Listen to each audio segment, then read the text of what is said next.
Hello everyone, मैं Veenu Verma excel in education channel में आप सभी का स्वागत करती हूँ। फ्रेंड्स, यहाँ पर हम तैयारी करते हैं यूजीसी नेट पेपर 1 और पेपर 2 एजुकेशन की, और साथ में मैं असिस्टेंट प्रोफेसर के जीएस के पोर्शन को भी कवर कराती हूँ, जो आपका यूपीएचईएससी एडवर्टीजमेंट 51 के लिए होगा। तो इसकी वीडियो, जो असिस्टेंट प्रोफेसर के जीएस की वीडियो आपको मॉर्निंग में मिलती हैं, और यहाँ पर शाम को 6 बजे यहाँ पर आपको यूजीसी नेट के लिए वीडियो मिलती है। ठीक है, तो अगर आप लोग चैनल पे पहली बार आए हैं तो सब्सक्राइब कर लीजिएगा, और साथ में टेलीग्राम चैनल को भी ज्वाइन कर लें, लिंक आपको डिस्क्रिप्शन में मिल जाता है। ठीक है फ्रेंड्स, तो हम यहाँ पर बात कर रहे हैं, जो आज की इस वीडियो में हमारा जो टॉपिक है वो है पीवाईक्यूज ऑफ छत्तीसगढ़ सेट, है ना। सीजी सेट 2019 के ये पेपर में जो क्वेश्चन आए हुए थे उनको हम यहाँ डिस्कस करेंगे, और काफ़ी इंपॉर्टेंट है। तो मुझे लगा यूजीसी नेट वालों को भी ये बताना चाहिए। अच्छे क्वेश्चन थे, इंपॉर्टेंट क्वेश्चन है। क्वेश्चंस के पैटर्न से पता लगता है कि आपके एग्जाम में भी ऐसे क्वेश्चन आ सकते हैं, और आपको उनके लिए प्रिपेयर रहना चाहिए। चैनल पे पहली बार आए हैं तो सब्सक्राइब कर लीजिएगा, और साथ में टेलीग्राम चैनल को भी ज्वाइन कर लें। और इससे पहले जो भी वीडियोज मैंने और दी हैं क्विक रिविजन के लिए, क्योंकि आपका री एग्जाम होगा या नहीं होगा वो अलग बात है, लेकिन दिसंबर वाला तो साइकिल आपका पूरा ही होगा, है ना। तो इसलिए आपको उसको टारगेट में रख के तैयारी अपनी करनी चाहिए। इंपॉर्टेंट क्वेश्चन है आज की इस वीडियो में, तो हम स्टार्ट करते हैं। यहाँ पर देख लीजिए, इसमें देखिए ये जो क्वेश्चन है इसमें कह रहा है राउटर्स के बारे में कौन सा सही है। Which of the following are correct about routers. Router होता क्या है। अब आपको ये सारे ऑप्शन दे रखे हैं, तो पहले ये पता होना चाहिए कि राउटर क्या होता है। राउटर एक नेटवर्क डिवाइस होता है जो मल्टीपल डिवाइस को कनेक्ट करने का काम करता है। ठीक है, और इसका काम है डेटा पैकेट को एक नेटवर्क से दूसरे नेटवर्क में फॉरवर्ड करना।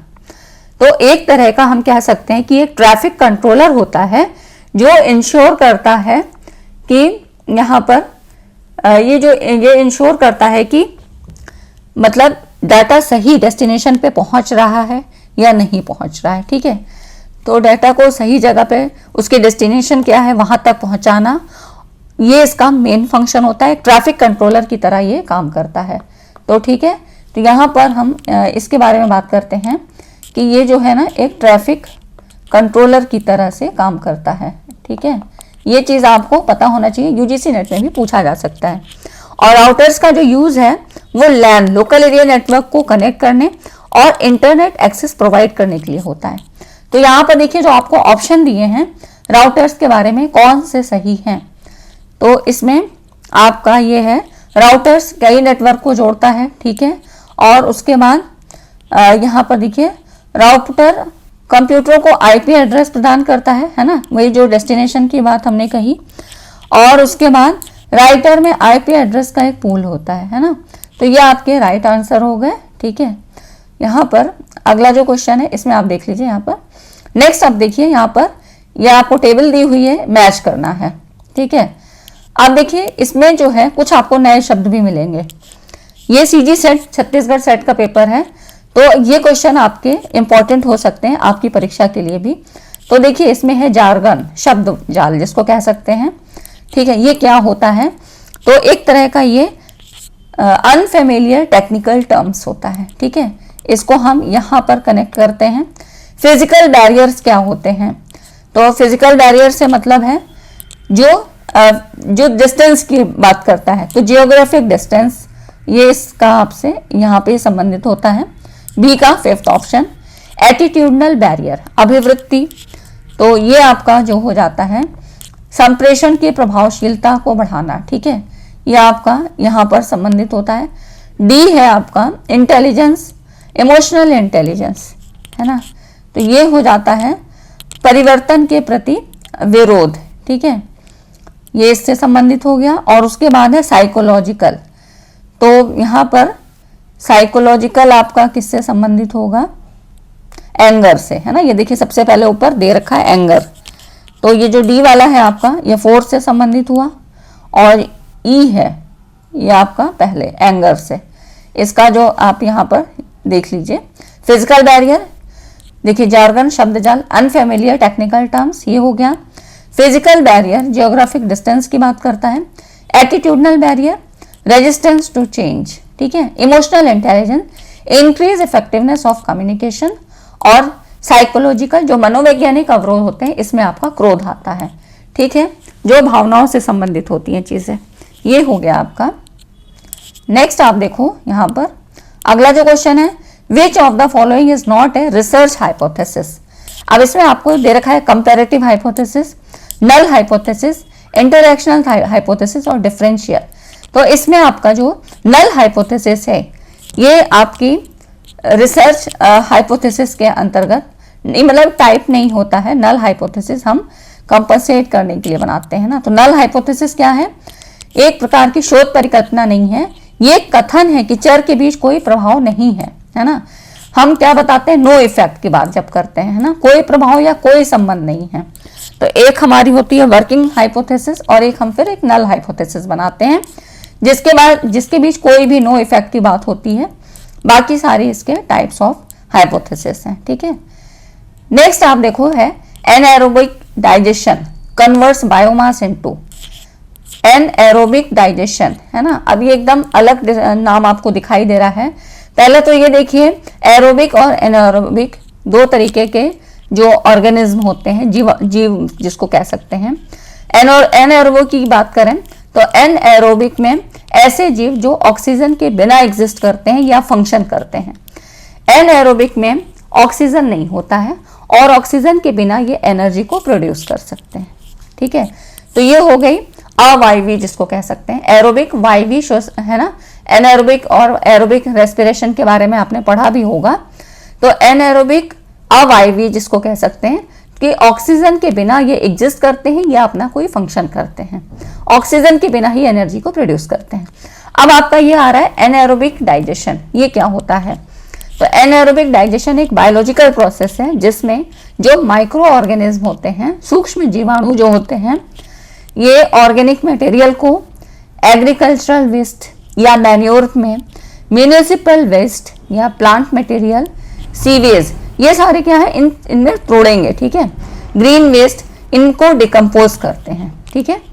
तो ये जितने भी पदार्थ, जितने भी सब्सटेंस हैं जैसे कि plant material, sewage, green waste है ना, और म्यूनिसिपल वेस्ट, एग्रीकल्चरल वेस्ट, जो भी ऐसे नष्ट होने वाले पदार्थ हैं इनको ये डिकम्पोज करते हैं, अपघटित करते हैं।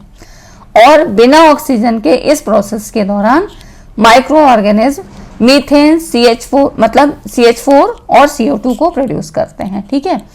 तो ये एक प्रोसेस होता है जिसमें कि ये जितने भी वेस्टेज होते हैं इनको डिकम्पोज करते हैं। ऑक्सीजन के बिना ही ये प्रोसेस होता है।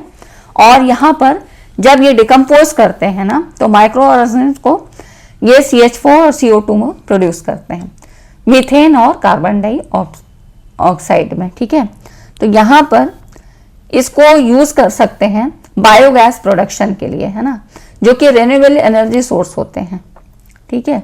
तो ये जो एनारोबिक डाइजेशन है इसको हम बायोगैस जो कि आपके इलेक्ट्रिसिटी वगैरह में यूज होती है, यहाँ पे इसको प्रोड्यूस जो है यूज कर सकते हैं, ठीक है। तो ये हो जाता है मीथेन और कार्बन डाइऑक्साइड में इसको तोड़ते हैं, है ना। अब यहाँ देख लीजिए एनारोबिक डाइजेशन जैविक प्रक्रियाओं की एक श्रृंखला है जिसमें जो सूक्ष्म जीव जिसको माइक्रो ऑर्गेनिज्म कहते हैं, ऑक्सीजन यहाँ पर नहीं होता है, ऑक्सीजन की एब्सेंस होती है, इसमें बायोडिग्रेडेबल सामग्री को तोड़ते हैं और मीथेन और कार्बन डाइऑक्साइड में परिवर्तित करते हैं, ठीक है। अब नेक्स्ट आप देखिए प्लेगरिज्म।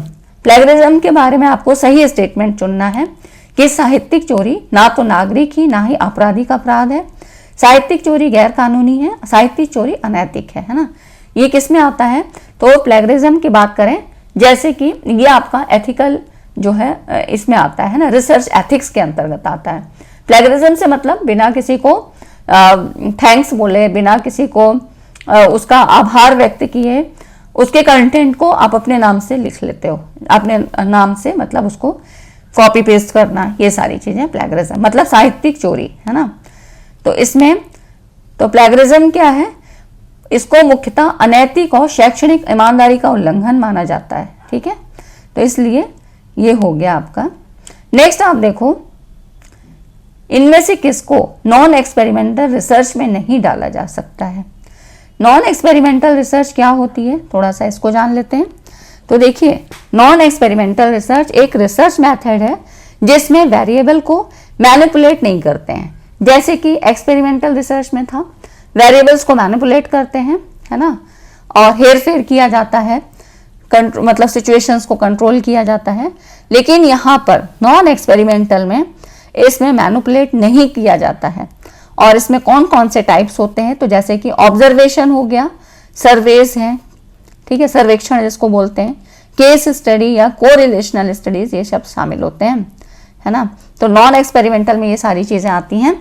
अब जिसमें आपका ये आता है फील्ड एक्सपेरिमेंट, ठीक है, बाकी चीजें आपकी सब उसमें आती हैं एक्सपेरिमेंटल में, जो फील्ड स्टडी है, केस स्टडी है, सर्वे रिसर्च, ठीक। तो यहाँ पर बिना हेर फेर या नियंत्रित परिस्थितियों के नॉन एक्सपेरिमेंटल में करते हैं, ठीक है। तो यह आपका फील्ड एक्सपेरिमेंट आ जाता है इसमें। फ्रेंड्स, वीडियो अच्छी लगी तो लाइक एंड शेयर करिए, क्योंकि ये जितने भी क्वेश्चन हैं आपके लिए इंपॉर्टेंट हैं, है ना। तो ऐसे ही क्वेश्चन आपके यूजीसी नेट में भी पूछे जाते हैं। Which one of the following is not the level of teaching, काफी इजी है। इसमें आपको कंपेरेटिव लेवल, ये वाला राइट आंसर होगा। मेमोरी लेवल में क्या होते हैं, जिसमें फैक्ट्स वगैरह को याद करते हैं, है ना। तो एक ये हो गया आपका। उसके बाद देखिए फिर है अंडरस्टैंडिंग, जिसमें समझ की बात होती है ना। और रिफ्लेक्टिव मतलब यहाँ पर समस्या समाधान, तो यहाँ पर विचारात्मक शक्ति, आलोचनात्मक सोच और समस्या समाधान यहाँ पर शामिल होता है।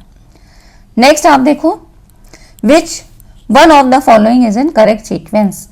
अब आपको सीक्वेंस इसमें लगाना है। तो इसमें देखिए 4 ऑप्शन दिए हुए हैं। तो ये ब्लूम्स की टैक्सोनॉमी में आपको बताया गया था, तो 3 डोमेन्स बताए थे, जिसमें कि कोग्निटिव डोमेन में ये आपके जो है स्टेप्स आते हैं, ठीक है। अब इसमें कौन कौन सा हो सकता है यहाँ पर देखिए।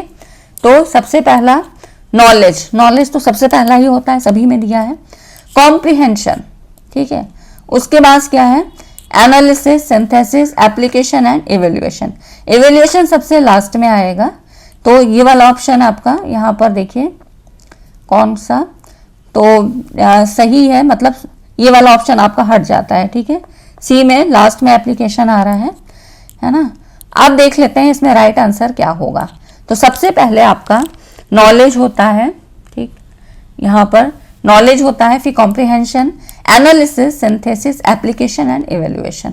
इनकी मीनिंग क्या है, नॉलेज तथ्यों का ज्ञान, कॉम्प्रिहेंशन मतलब बोधात्मक क्षमता, एनालिसिस का मतलब होता है ब्रेक डाउन, छोटे छोटे खंडों में तोड़ना, ठीक है, जो भी ज्ञान आपको मिला उसको छोटे छोटे खंडों में तोड़ना। सिंथेसिस मतलब फिर इसको कंबाइन करना, है ना। फिर है आपका एप्लीकेशन एंड इवेल्युएशन, ठीक है। एप्लीकेशन मतलब उसको कहाँ अप्लाई करेंगे, कहाँ पे यूज करेंगे, इवेल्युएशन मतलब मूल्यांकन, है ना। तो यहाँ पर ये सारी चीजें आपकी ब्लूम्स टैक्सोनॉमी के अंतर्गत आती हैं। नेक्स्ट देखिए, अगला जो क्वेश्चन है इसमें है which the following in respect of scheme and their objectives. यहाँ पर कुछ एब्रीवेशंस दिए हैं और उनके उद्देश्यों के नाम दिए हैं। तो अब इसमें बताना है कि कौन सा किसके लिए है। ऐसे ही क्वेश्चन आपके यूजीसी नेट में भी पूछे जाते हैं, ठीक है। तो इंपॉर्टेंट क्वेश्चन है, इसीलिए मैंने इनको सेलेक्ट करके लिया है ना। तो यहाँ पर देखिए ऑस्कर, कुछ नई चीजें भी आपको पता लगेंगी, है ना। तो सबसे पहले ऑस्कर है, फिर NPTEL है, ARIIA है, साक्षात। साक्षात क्या है, वन स्टॉप एजुकेशन पोर्टल है, ये यहाँ पर कनेक्ट हो जाता है। ऑस्कर, ऑस्कर देखिए यहाँ पर है एनिमेशंस रिपोजिटरी है, ठीक। और NPTEL क्या है, national programme on technology enhance learning, ठीक है, टेक्नोलॉजी से संबंधित है। ARIIA क्या है, जितनी भी चीजें बता रही हूँ आप लोग नोट करते चलिए। ARIIA Atal ranking of institutions on innovation achievement, ठीक है। तो अब देखिए यहाँ पर जो भी चीजें हैं उसमें क्या है, तो ऑस्कर आपकी एनिमेशंस रिपोजिटरी होती है ना। यहाँ पर आप देख सकते हैं, ये देखिए, इस चीज को पूरा याद रखिएगा। ऑस्कर क्या है, एक एनिमेशंस रिपोजिटरी है। NPTEL national programme on technology enhance learning, ये आपका building engineering and core science courses, ठीक है, टेक्नोलॉजी से संबंधित है। ARIIA Atal ranking of institution और इनोवेशन अचीवमेंट्स, तो इनोवेशंस की बात होती है on the institution, ranking based on innovations of the institution. Sakshat क्या है, वन स्टॉप एजुकेशन पोर्टल है, ठीक है। तो ऐसे सवाल आपसे पूछे जाएंगे। नेक्स्ट आप देखो, और लास्ट क्वेश्चन है आज का, अब इसमें देखिए यहाँ पर एब्रिविएशंस हैं और ऑब्जेक्टिव्स हैं। काइनेसिक्स, काइनेसिक्स क्या है? बॉडी मूवमेंट होता है। एनकोडिंग क्या है? फॉर्मुलेशन ऑफ मैसेज, है ना, किसी को एनकोड और डिकोड, ये आप कम्युनिकेशन में पढ़ते ही हो। वर्बल, स्काइप कॉल्स, है ना। प्रॉक्सिमिक्स क्या होता है? प्रॉक्सिमिक्स होता है निकटता। ये अध्ययन करता है कि लोग अपने आसपास की भौतिक जगह का उपयोग और अनुभव कैसे करते हैं। तो जहां पर स्पेस की बात आती है तो ये प्रॉक्सिमिक्स होता है, ठीक है, स्पेस अराउंड द स्पीकर। कम्युनिको, कम्युनिको पार्टिसिपेट। तो यहाँ पर देख लीजिए ये जितने भी है ना, ये आपके राइट आंसर है, ये राइट मैच किया हुआ है ना। तो यहाँ पर इसका जो आंसर है ये देख सकते हैं। काइनेसिक्स क्या है? बॉडी मूवमेंट है, ठीक। एनकोडिंग क्या है? फॉर्मुलेशन ऑफ मैसेज, वो बिल्कुल सही दिया हुआ है। वर्बल स्काइप कॉल्स, है ना। प्रॉक्सिमिक्स क्या है? Space around the speaker. और कम्युनिको पार्टिसिपेट, ठीक है। तो आज की इस वीडियो में देखिए आपको बहुत सारी कुछ इंपॉर्टेंट चीजें पता लगी जो आपसे क्वेश्चन में पूछी जा सकती हैं, है ना। तो ये हो गए आज के कुछ सवाल जो आई होप आपके यूजीसी नेट की परीक्षा के लिए भी उतने ही इंपॉर्टेंट है जितने छत्तीसगढ़ सेट पेपर के लिए, ठीक है। तो सेट का और यूजीसी नेट का लेवल लगभग सेम ही होता है। सेट का थोड़ा सा मैथमेटिकल पोर्शन में उतने ज़्यादा सवाल नहीं आते हैं। तो ये हो गए आज के कुछ क्वेश्चन। वीडियो कैसी लगी? अच्छी लगी तो लाइक एंड शेयर करिएगा। मिलते हैं नेक्स्ट वीडियो में, तब तक बने रहिए। Thanks for watching this video.